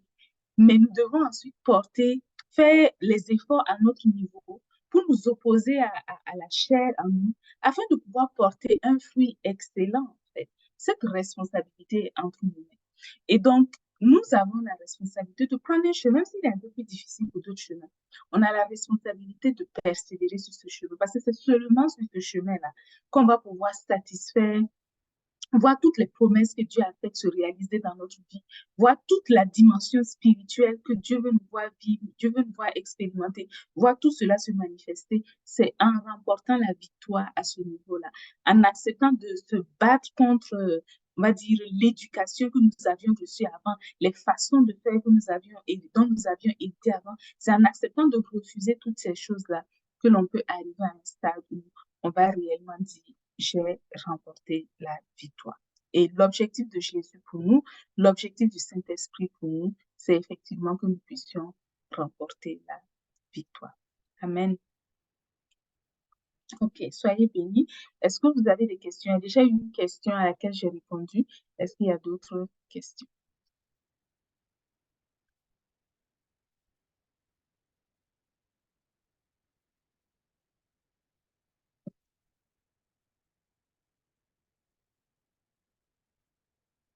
Ok. Est-ce qu'il y a d'autres questions? Ok, donc on dirait qu'il n'y a pas d'autres questions. Donc je vais m'assurer quand même on a retenu, qu'est-ce qu'on a retenu? Peut-être, qu'est-ce qu'on a retenu de ce que j'ai dit aujourd'hui? Je vais quand même vous écouter, voir qu'est-ce que vous avez retenu de ce qu'on a partagé aujourd'hui. Donc, vous avez le choix. Si votre micro ne fonctionne pas, vous pouvez écrire dans le chat ou bien vous activez votre microphone et vous nous dites ce que vous avez retenu. Oui, James. Oui, je retiens que tout ce que Jésus, la plupart de ce que Jésus a fait, son focus était sur les choses de l'esprit et non 100% sur la chair. Mhm. Amen. Donc, si vous venez à Jésus parce que vous voulez réaliser des choses sur la terre, par exemple comme avoir de l'argent, acheter une voiture, avoir une belle maison, ne pas souffrir sur la terre, si c'est pour ça que vous venez à Jésus, vous risquez d'être déçu parce que c'est pas ce pour lequel Jésus est venu sur la terre. Donc, vos attentes seront pas celles de Dieu. Donc, deux personnes qui n'ont pas la même vision de quelque chose peuvent pas s'associer et puis ça va aller loin. Tôt ou tard, ils vont se séparer. Donc, c'est pas la vision de Dieu pour nous. Amen. Ok. Qui d'autre a retenu quelque chose de particulier? Ok, Ok, donc, je vais réagir. oui, Eustache. Oui, ok. Moi, j'ai retenu que nous avons trois dimensions. Nous sommes corps, âme et esprit. Et il est important pour nous de savoir en fait qui est au contrôle quand nous sommes enfants de Dieu. Mhm. Et c'est l'esprit qui est celui qui est au contrôle. Et il ne faut pas que ça soit autrement. Voilà ce que Amen. j'ai compris. C'est clair. Il ne faut absolument pas que ça soit autrement. On ne va pas permettre à la chair, parce qu'elle avait l'habitude de contrôler avant, on ne va pas la laisser contrôler aujourd'hui parce qu'elle a envie d'être chef. Donc, on va la remettre à sa place et on va lui dire, nous, en plus, on a une nouvelle intelligence, une nouvelle sagesse. On veut fonctionner différemment. Oui, Dominique. Je rejoins Estache en disant que de suivre le Saint-Esprit, de laisser le Saint-Esprit nous contrôler. Donc, dans les trois dimensions, nous sommes appelés à suivre le Saint-Esprit. Malgré qu'on est un enfant de Dieu, le corps va exprimer ses désirs, qui est l'orgueil et autres choses qu'on a citées dans Galates. Mais nous, en tant qu'un enfant de Dieu, nous devons être en collaboration avec le Saint-Esprit, afin que le Saint-Esprit puisse contrôler tout- toutes les trois dimensions. Amen. Donc, le Voilà. Saint-Esprit Mm. est celui qui dirige les choses. Et ça, c'est important, c'est tellement important de ne pas oublier. Le Saint-Esprit, ce n'est pas un pasteur, ok? Le Saint-Esprit, ce n'est pas un individu. Le Saint-Esprit, c'est le Saint-Esprit. Il peut arriver que le Saint-Esprit passe par une personne pour nous communiquer quelque chose, mais il peut aussi passer par un autre moyen, il peut nous parler directement pour nous montrer sa volonté. Donc, en réalité, ce n'est ni le pasteur, ni l'individu, ni le prêtre, ni le livre, ni je ne sais qui que l'on suit, mais c'est vraiment le Saint-Esprit. OK? Donc, quand le Saint-Esprit nous parle, quand on reconnaît que c'est le Saint-Esprit qui nous parle, c'est là qu'on écoute. Et quand on n'a pas reconnu que c'est le Saint-Esprit qui nous parle, on fuit parce qu'on n'est pas censé écouter qui que ce soit d'autre si ce n'est le Saint-Esprit. Amen. Donc, il y a Fadina qui a écrit dans le chat, moi, je retiens juste que nous avons forcément besoin de l'Esprit Saint en nous pour vraiment fonctionner avec Dieu et faire sa volonté. Amen. Ça, c'est tout à fait vrai. Nous avons besoin du Saint-Esprit en nous pour faire sa volonté. OK. Est-ce qu'il y a d'autres personnes qui veulent partager des choses qu'ils ont retenues, qu'ils ou elles ont retenues? Donc, vous pouvez le faire dans le chat ou vous pourriez le faire. Ouais, Sophia. Alors, moi, j'ai Oh, une question. Espace. Ah, pardon. Non, il y a Sophia qui veut parler, c'est ça? Ok, donc Sophia et ensuite Eustache. Ah, ok. Oui, donc rapidement, je voulais simplement dire que j'ai retenu que c'est notre capacité à collaborer avec le Saint-Esprit qui va nous donner vraiment d'être transformés, de vivre vraiment à l'image de Jésus, tel que on a été créé, ce que Dieu avait prévu au départ. Mhm. Donc, ça sera notre capacité à marcher dans la voie du Saint-Esprit, à résister à la chair et à fonctionner comme le Saint-Esprit va nous l'indiquer, qui va nous donner vraiment de pouvoir vivre comme un enfant de Dieu. Amen. Donc ça, ça veut dire, donc, autrement dit, la balle est dans notre camp. OK? Donc, vous vous rappelez, Jean au chapitre 1, on nous dit que la parole, ceux qui l'ont reçue, elle leur a donné le pouvoir de devenir enfants de Dieu, n'est-ce pas? Et puis, d'autres passages dans Romains où on nous encourage à ne pas céder, à cette impression. Donc, on dit que la balle est vraiment dans notre camp. Si on refuse de faire les efforts, il n'y aura pas de changement dans notre vie. Mais si on se détermine, on se motive, on refuse de laisser la chair nous créer de la paresse. Quand on a envie de faire quelque chose de bien, on laisse la chair amener la paresse, la négligence, la légèreté, le manque de sérieux. Toutes ces choses que la chair va vouloir amener, on la laisse faire. Et puis on espère que dans ce désordre-là, on va pouvoir progresser avec Dieu. Ça n'arrivera jamais. On va bien rester dans la médiocrité. On sera enfant de Dieu. On va dire oui, on a été sauvé. On aura notre place garantie au ciel. Ça, c'est pas un problème parce que le salut, on l'a gratuitement. Dieu ne regarde pas nos compétences pour nous donner le salut. Mais on sera médiocre sur la terre. On sera nul, zéro. En termes de capacité à manifester la nature de Dieu, on sera nul. Donc, si on ne veut pas être zéro dans cette compétence-là, c'est important pour nous de nous assurer que on fait vraiment attention à tout ce que Dieu veut On obéit réellement au Saint-Esprit, on est attentif à ce qu'il nous dit et on prête attention à sa volonté.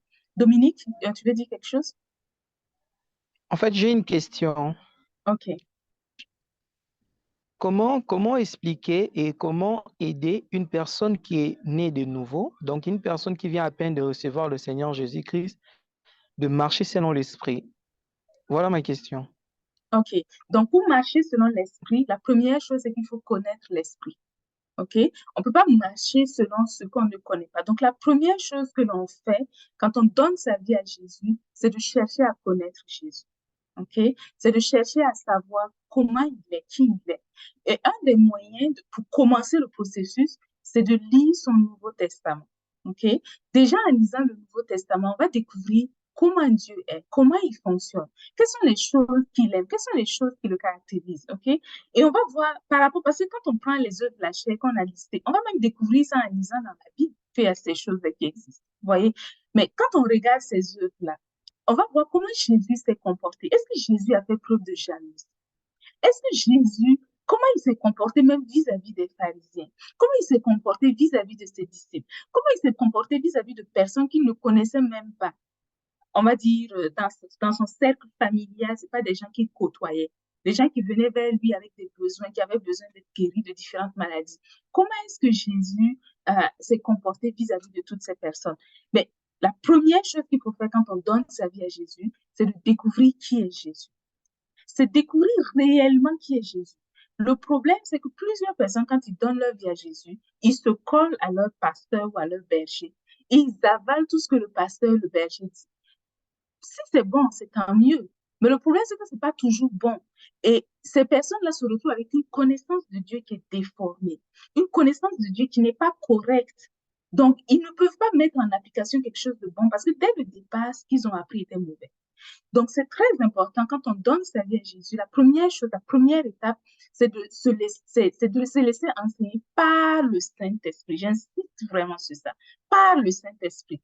Et ça veut dire qu'on va créer des opportunités pour développer une relation avec lui. Donc, on va prendre le temps de lire souvent son Nouveau Testament. On va poser des questions au Saint-Esprit. Dire, mais ça, j'ai lu, qu'est-ce que ça veut dire? On va laisser le Saint-Esprit attirer notre attention sur tout ce qui est vraiment important pour nous.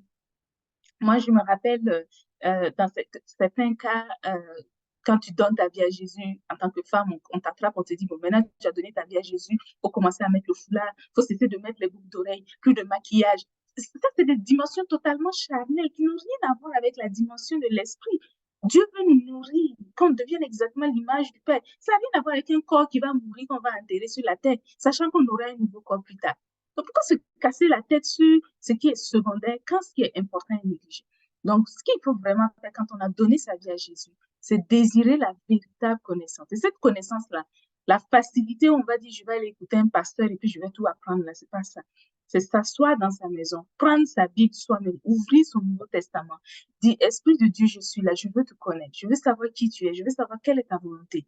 Et commencer à lire et laisser l'Esprit de Dieu attirer notre attention. Pendant qu'on lit, on va entendre cette voix du Saint-Esprit qui va me dire, tu vois ça, voici ce que ça veut dire pour toi dans ta vie, voici ce qui va se passer. Okay? Quand on regarde l'exemple de Jésus, on se pose la question, comment est-ce que moi je peux faire exactement comme Jésus? Comment je peux devenir exactement comme Jésus? Et on laisse ces choses-là, l'Esprit de Dieu attirer notre attention sur les changements qu'on peut apporter dans notre vie, les modifications, les éléments qu'on peut introduire dans notre vie qui vont nous aider à atteindre notre objectif. C'est ça qu'il faut faire. Donc, Dominique, c'est vraiment quand on donne sa vie à Jésus, en premier, la première chose, c'est la connaissance. C'est de laisser le Saint-Esprit nous donner cette connaissance qui le caractérise. Pas la connaissance que l'on va recevoir en tapant sur enseigne-moi.com, par exemple, ou sur YouTube, ou certains qui ont... La foule n'est pas forcément là où on aura l'excellence. Rappelez-vous ce que je vous ai dit ici. Se passe... attendez, c'est juste ici. Voilà. Je pense que c'est ça. Je vais regarder. Voilà. Le chemin le plus facile. OK? Donc, entrez par la porte large. Je vais fermer mon écran ici. Voilà. Entrez par la porte étroite, car large est la porte et spacieux est le chemin qui mène à la perdition. Ça, c'est Jésus qui parlait. Donc, il y a ce chemin-là, c'est un chemin qui est facile à prendre. C'est facile d'avoir, il y a un pasteur à côté, c'est facile de l'écouter. Et s'il te dit, oh non, pour devenir enfant de Dieu, c'est-à-dire, toi, il te pose la main sur toi, il dit, toi, tu vas devenir prophète, prophète, prophète, c'est lui qui parle. Il dit, tu vas devenir prophète, prophète, prophète. Donc, pour que tu sois prophète, il faut que tu me serves. Comme ça, l'onction qui est sur ma vie, je vais transférer ça. C'est vraiment le système de l'Ancien Testament. Mais c'est pas comme ça que ça fonctionne, ok? Donc, quand on donne sa vie à Jésus, première chose, c'est vraiment de se laisser enseigner pour découvrir qui est le Saint-Esprit, qu'est-ce qu'il attend de moi en tant que personne, quels sont les changements que moi je dois apporter à ma chair à moi, ok, qui n'est pas forcément la même chair que les autres.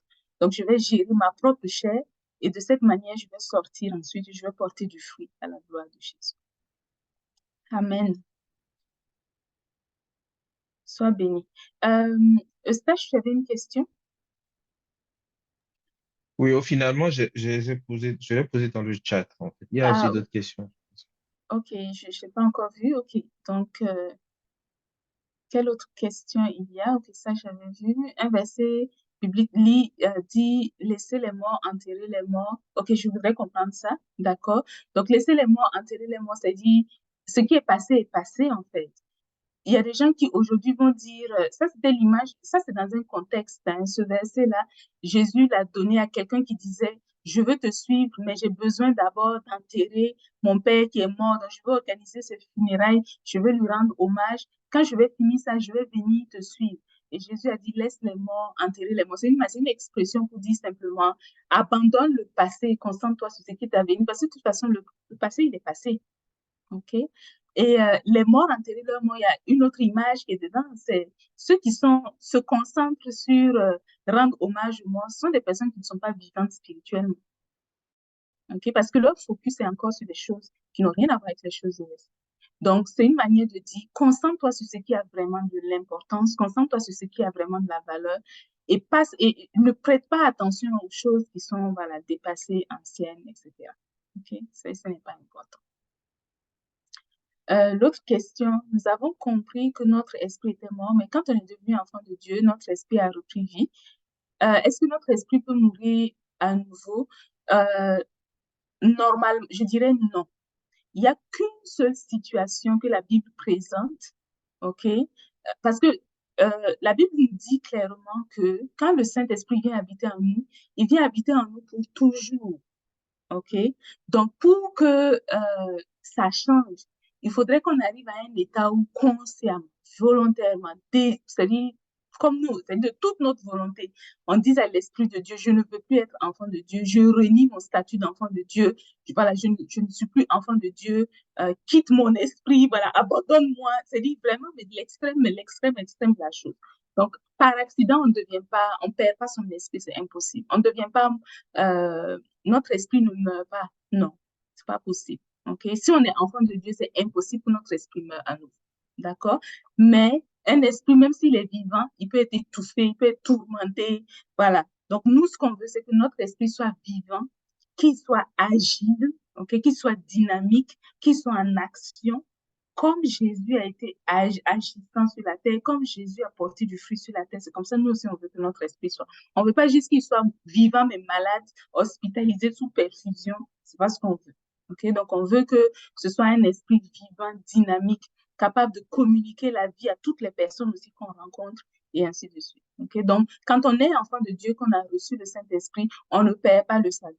OK? Il n'y a pas de péché qu'on va commettre qui va faire en sorte qu'on va, voilà, du genre, comme les gens disent, tu as commis tel péché, l'Esprit de Dieu est parti, et ensuite tu demandes pardon, l'Esprit de Dieu revient, ça n'a rien à voir. L'Esprit de Dieu ne part pas, il ne revient pas. Il reste avec nous tous les jours de notre vie. Mais comme je l'ai dit, quand on permet à la chair d'être au contrôle, de déranger, voilà, notre capacité à être excellent, c'est sûr, le Saint-Esprit n'est pas content, mais c'est pas pour autant qu'il nous quitte, ok? Il est toujours là avec nous et à tout moment, c'est la raison pour laquelle à tout moment, le jour où on décide que ça va changer, ça changera parce que l'Esprit de Dieu est toujours disposé à nous accompagner. Ok? Donc, on ne meurt pas de nouveau quand on est devenu vivant, ok? En tout cas, un enfant de Dieu, ça ne s'applique pas à vous, vous n'avez pas du tout à craindre ça, c'est pas pour vous, c'est pas pour nous parce que je suis aussi enfant de Dieu. Amen. Donc, soyez bénis. Donc, si vous avez plus de questions, Je vais passer la parole à Anita d'abord pour nous présenter en une dizaine de minutes quelques ressources qui sont accessibles, donc qui vont pouvoir compléter tout ce qu'on a vu aujourd'hui. Donc, on a parlé de beaucoup de choses aujourd'hui. Il y a plusieurs ressources qui sont déjà disponibles dans les plateformes on a rendues, auxquelles vous avez accès de Jeunesse Foundation. Vous avez d'abord le livre, parce que tout ce que je vous ai présenté ici a été présenté dans le livre également. OK? Donc, vous pouvez aller déjà dans le livre, vous allez avoir encore plus de versets, vous allez avoir encore plus de détails sur ce que j'ai présenté ici. Et si vous avez des questions lors d'une prochaine rencontre, n'hésitez pas à les poser. OK? Mais on a en plus de cela beaucoup d'autres ressources et Anita va nous présenter quelques-unes de ces ressources. Soyez bénis. Et bonjour à tout le monde, j'espère que ça nous a fait tous du bien d'entendre ça. Merci beaucoup, Josiane, sois bénie. Aujourd'hui, moi, je vais me concentrer sur les ressources qui sont sur YouTube, sur notre chaîne. Donc, nous avons une chaîne sur YouTube, une chaîne qui s'appelle Jeunesse Foundation.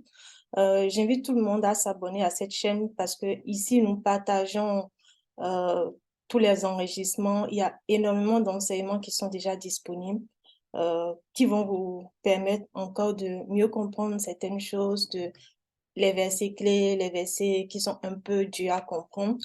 Il y a énormément de ressources qui sont disponibles. Mais aujourd'hui, je vais me concentrer sur le Saint-Esprit. Donc, j'ai sélectionné 4 vidéos, mais je vais présenter qu'une vidéo. Mais dans ces 4 vidéos, je vais vous partager mon écran. Désolée.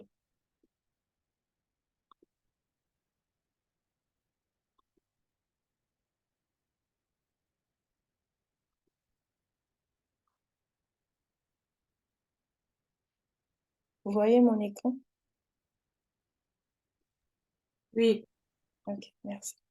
Donc, il y a 4 vidéos qui se basent, qui sont vraiment fondamentalement le sujet qui concerne le Saint-Esprit, qui le présente très bien. Je vais vous présenter ces vidéos-là. Alors, il y a la vidéo qui parle de l'onction, c'est celle qu'on va regarder tous ensemble pour encore compléter tout ce qu'on a vu aujourd'hui.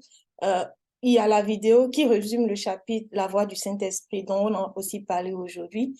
Il y a la vidéo sur le baptême de Jésus. Nous tous, nous savons que le baptême de Jésus, c'est le baptême dans le Saint-Esprit. Ce n'est pas le baptême dans l'eau. Donc, si vous voulez bien comprendre ce sujet, vous pouvez regarder cette vidéo. Et il y a aussi une vidéo qui est très importante, qui est le péché contre le Saint-Esprit. On dit dans la vie que le péché contre le Saint-Esprit ne sera jamais pardonné. Donc, beaucoup de personnes se basent sur ça pour nous dire que voilà, lorsqu'on pêche contre le Saint-Esprit se fâche et il nous quitte.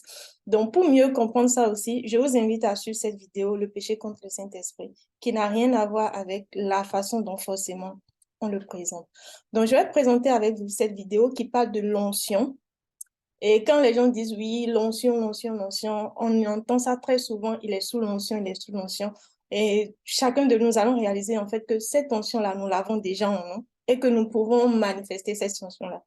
Donc, je vais partager, on va suivre ça ensemble. La vidéo ne dure que 4 minutes, pardon. Donc, on va regarder ça ensemble.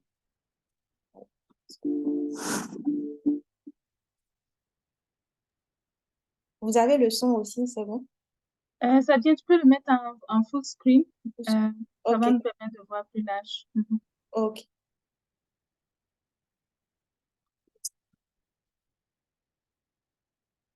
Un verset difficile. Bonjour à tous, soyez bénis en Jésus et bienvenue à cette nouvelle rubrique, un verset difficile. Pour aujourd'hui, je vous propose de regarder avec moi un passage tiré de la première lettre de Jean présentée dans le Nouveau Testament. Donc, je vous propose de regarder dans le chapitre 2, notamment les versets 26 à 27. Je vous ai écrit au sujet de ceux qui vous séduisent. Pour vous, l'onction que vous avez reçue de lui demeure en vous, et vous n'avez pas besoin qu'on vous enseigne. Mais comme son onction vous enseigne toute chose, qu'elle est véritable et qu'elle n'est pas un mensonge, demeurez en lui comme elle vous l'a enseigné. Ce passage nous montre l'importance donc de l'onction que nous avons reçue de Dieu. L'onction, c'est le fait d'avoir le Saint-Esprit en nous. Dans l'Ancien Testament, il n'y avait pas d'enfant de Dieu. Donc, comment ça se passait? L'onction, l'expérience de l'onction était une expérience ponctuelle temporaire.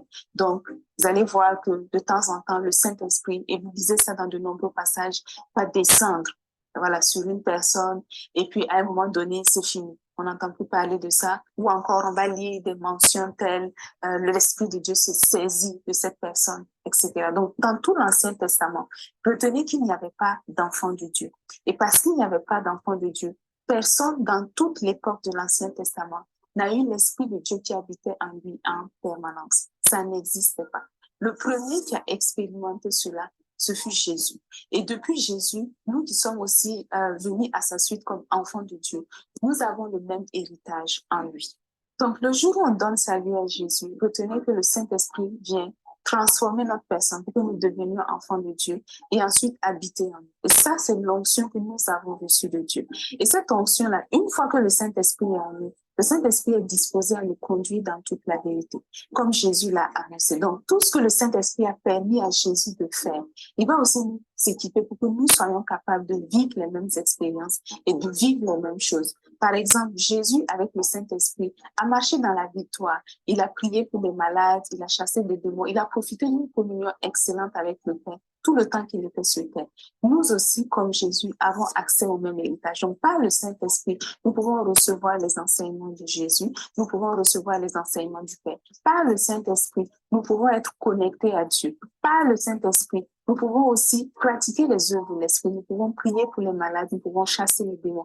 Tout cela va se faire grâce à l'action que le Saint-Esprit va accomplir dans notre vie.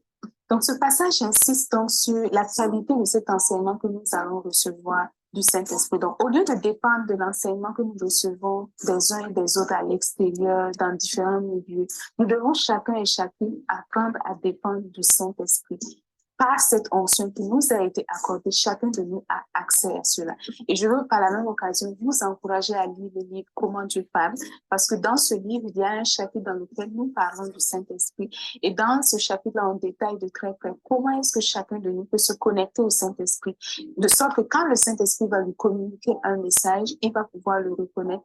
Comment est-ce que chacun de nous peut se laisser conduire par le Saint-Esprit afin justement de vivre cette expérience dont Jean est en train de nous parler dans ce passage. Donc, quand nous écoutons le Saint-Esprit, nous pouvons être enseignés par lui. Quand nous écoutons le Saint-Esprit, nous pouvons recevoir de lui tout ce qu'il veut nous communiquer. Et nous pouvons de cette manière nous assurer de demeurer dans la victoire. Nous ne devons pas être influencés ou dérangés par toutes les personnes qui vont essayer de nous séduire, voilà, par des théories, par toutes sortes de choses, mais attentifs à la voix du Saint-Esprit en nous, nous saurons éviter les pièges qui seront tendus devant nous. Donc, restez connectés à Jeunesse Foundation et pour cela, vous avez à vous connecter sur notre site web, notamment fondationjeunesse.org et à cette adresse, vous allez pouvoir télécharger de nombreuses ressources, notamment ce livre Comment Dieu parle, qui vous est offert gratuitement. Donc, lisez ce livre, lisez le chapitre 6 notamment, afin de mieux comprendre comment est-ce que vous pouvez développer votre relation avec le Saint-Esprit. Restez connectés aussi sur nos réseaux sociaux. Soyez bénis en Jésus et à très bientôt. Donc, comme vous venez de le regarder, il y a aussi d'autres ressources qui sont disponibles. Je vous invite à aller les regarder. Vous aurez énormément d'éléments qui peuvent aussi vous aider dans votre quotidien. Soyez bénis en Jésus et je passe la parole à James pour la clôture finale. Amen. Soyez bénis. Amen. Ok. Nous avons entendu beaucoup de choses. Nous avons été rappelés par beaucoup de choses. S'il y a quelqu'un qui a besoin compris particulièrement pour lui, parce qu'on a parlé du Saint-Esprit, ce qui est vraiment important pour nous de fonctionner, avant d'aller loin sur la prière de clôture, s'il y a quelqu'un qui veut compris particulièrement pour lui dans sa relation avec le Seigneur, il sent qu'il ne marche pas vraiment selon l'Esprit, il peut allumer le micro, demander sa prière ou écrire dans le chat. Je laisse quelques secondes pour voir s'il y a quelqu'un qui va réagir.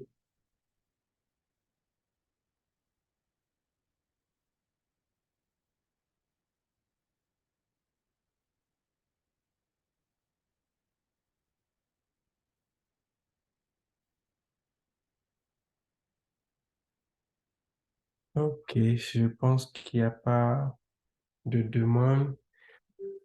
Je crois qu'il y a Ferdinand qui est en train d'écrire dans le chat. Voilà, il y a quoi? Ferdinand? Il y a Ferdinand qui Oh, écrit dans le chat. désolé. Désolé. Ok. Ok.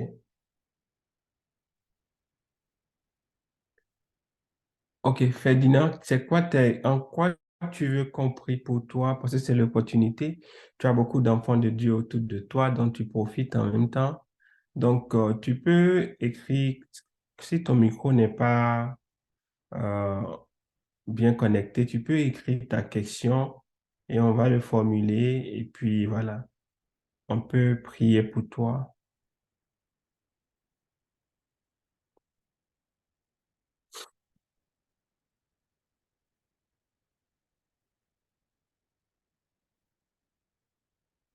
Ok.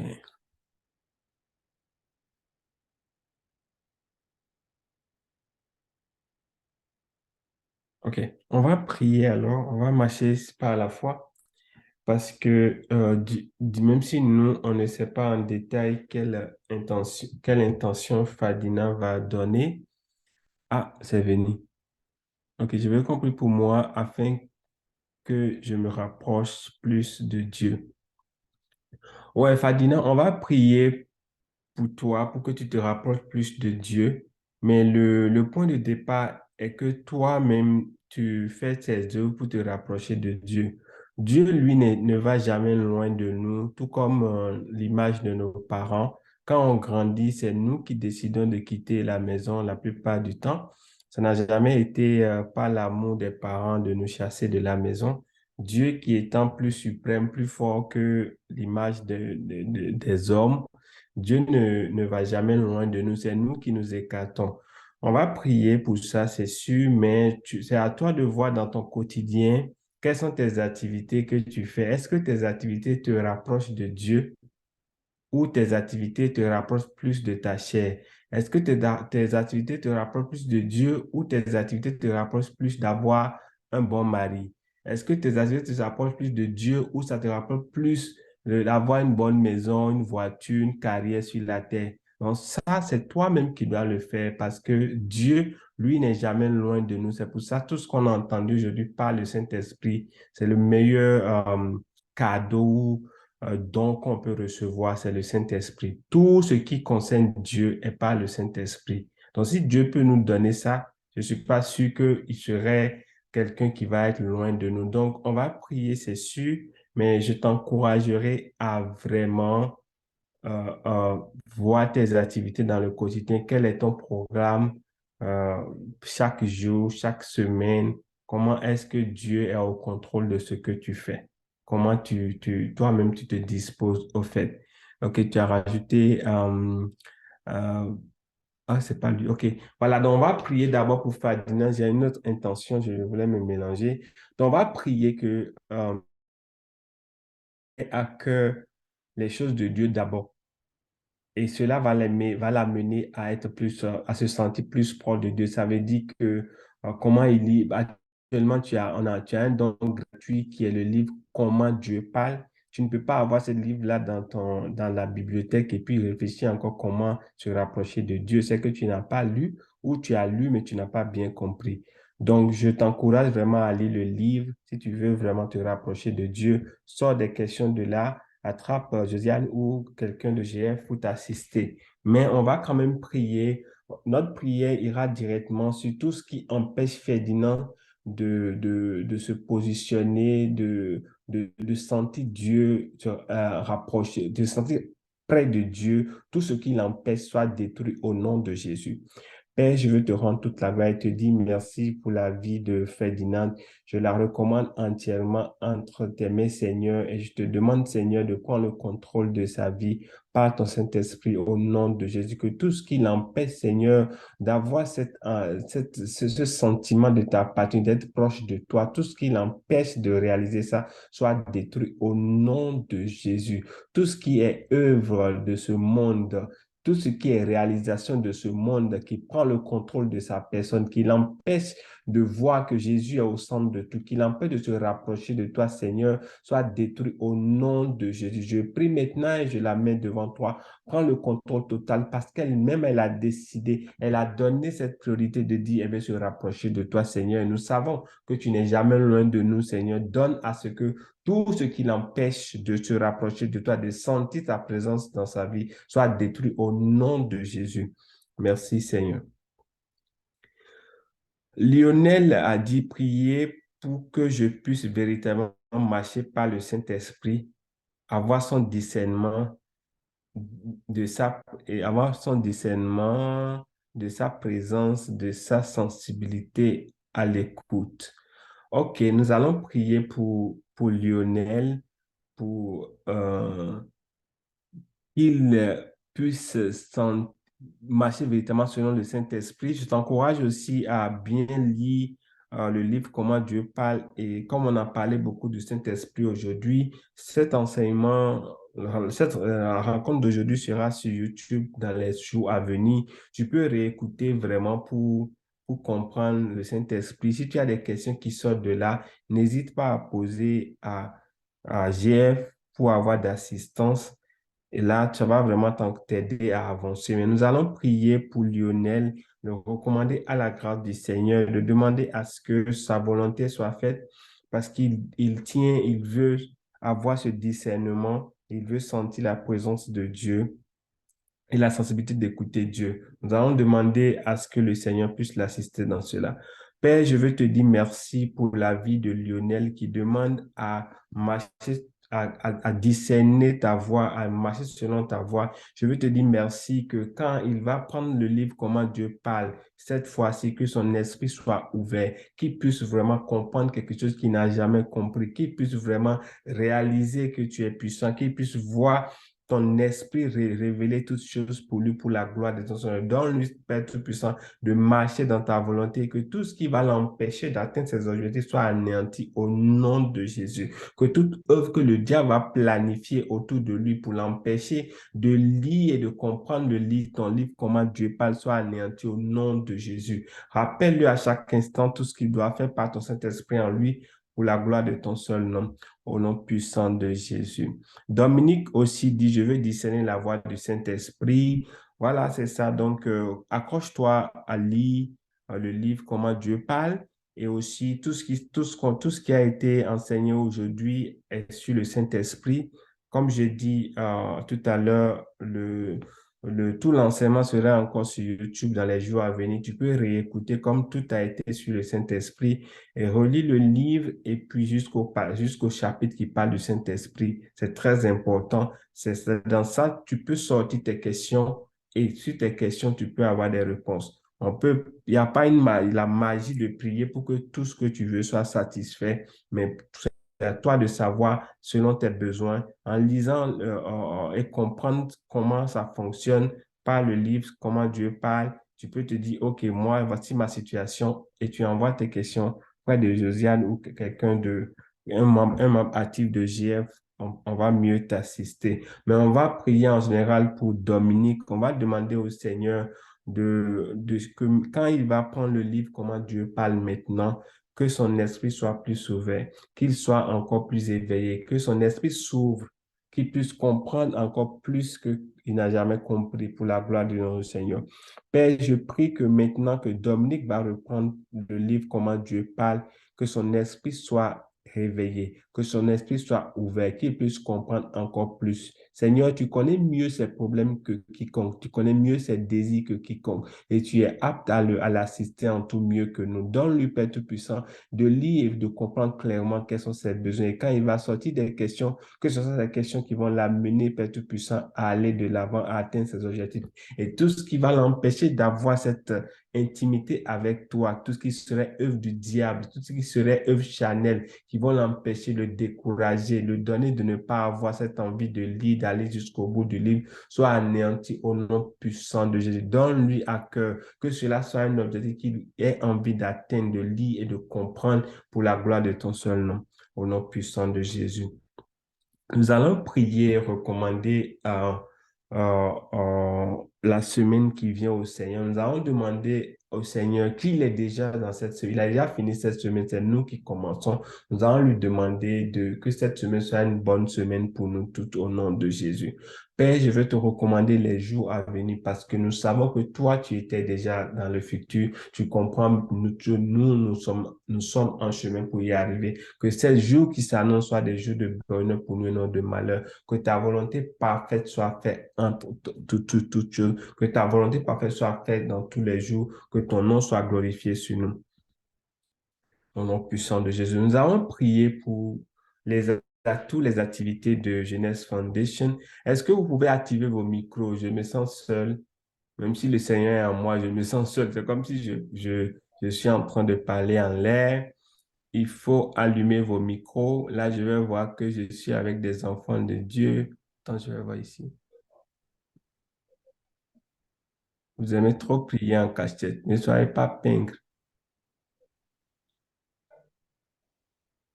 Je n'allume même pas ça. OK.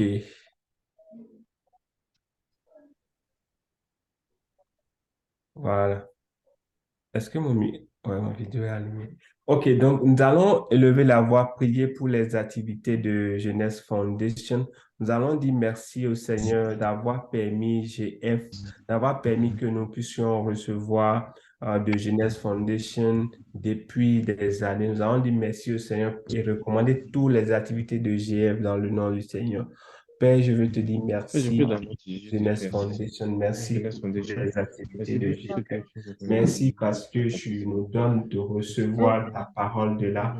Merci de ce que tu nous donnes de Merci de comprendre ta parole à pouvoir travers Jeunesse nous Foundation. permettre de Merci de ce que tu as permis de que développer ces tous les choses messages que nous avons qui permis de sont développer. totalement différents de tout ce qu'on entend soient passés par là. Donne-nous, Père puissant, de garder, d'avancer pour la gloire de ton seul nom, au nom puissant de Jésus. Merci pour ton amour, merci pour ta fidélité.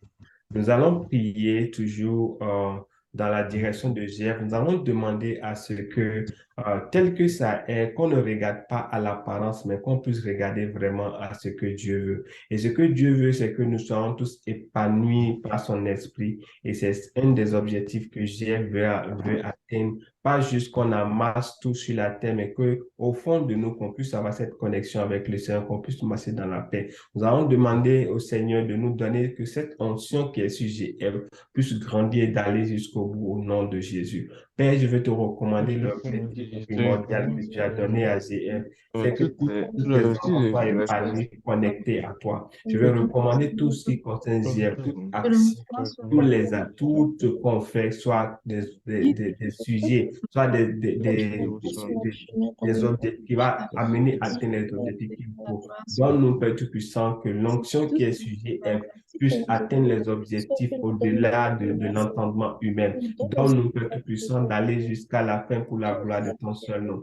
Qu'on ne regarde pas à l'apparence, mais qu'on regarde toujours en esprit. Comme tu l'as dit aujourd'hui, que nous puissions avancer à tous égards pour la gloire de ton seul nom, au nom puissant de Jésus. Merci, Seigneur. Merci pour tout ce que tu fais. Merci, Jésus. Nous allons recommander la rencontre prochaine qui sera dans un mois et dans 2 semaines, on a la rencontre des membres. Nous allons demander à ce que tous ceux qui ont ce désir d'être des membres actifs, mais je dis qu'ils ne vont pas avoir le temps. Nous allons demander au Seigneur de les assister, de leur donner un esprit décisif, un esprit qui va leur donner vraiment de surpasser leur personnalité et de s'engager pour la gloire du Seigneur. Père, je te recommande tout membre qui nous suit depuis un moment, qui hésite à être membre actif, à faire quelque chose pour toi vis-à-vis du temps ou quelque chose. Donne-le, Père Tout-Puissant, d'avoir cet esprit décisif, d'aller de l'avant, afin que ton nom soit glorifié, que ta parole soit prêchée. Donne-le le courage nécessaire d'aller de l'avant, d'oser faire quelque chose de nouveau pour la gloire de ton seul nom, au nom puissant de Jésus. Merci, Seigneur. Merci, Merci, Jésus. Seigneur. Au nom de Jésus, nous avons prié. Amen. Amen. Amen. Amen. Donc, juste un petit mot sur les prochaines activités. Donc, les prochaines activités, d'abord, dans 2 semaines, on aura la réunion des membres. Donc, on a reçu des questions précédemment sur différents sujets. Donc, on va répondre à ces questions-là au cours de la rencontre. Donc, n'hésitez pas à vous connecter, inviter aussi les personnes de votre entourage qui pourraient être intéressées par ces sujets. Ce que vous pouvez facilement faire, peut-être que tout le monde n'a pas les moyens de se payer une connexion Internet pour participer à une réunion. Donc, rassemblez les gens chez vous. Au moins, ils pourront écouter quand vous allez vous connecter. Invitez une ou deux personnes à venir chez vous. Et puis, de cette manière, c'est ça, elles pourront écouter l'enseignement, les réponses aux questions qui leur feront du bien alors qu'elles sont chez vous, quand vous aussi vous serez en train d'écouter. Donc, ça, c'est quelque chose que vous pouvez facilement faire. Et puis, par la grâce de Jésus, on aura le prochain club de lecture le 11 février. Donc, pour poursuivre sur différents éléments qui ont été aussi présentés dans le Comment Dieu parle. Donc, c'est tout pour aujourd'hui.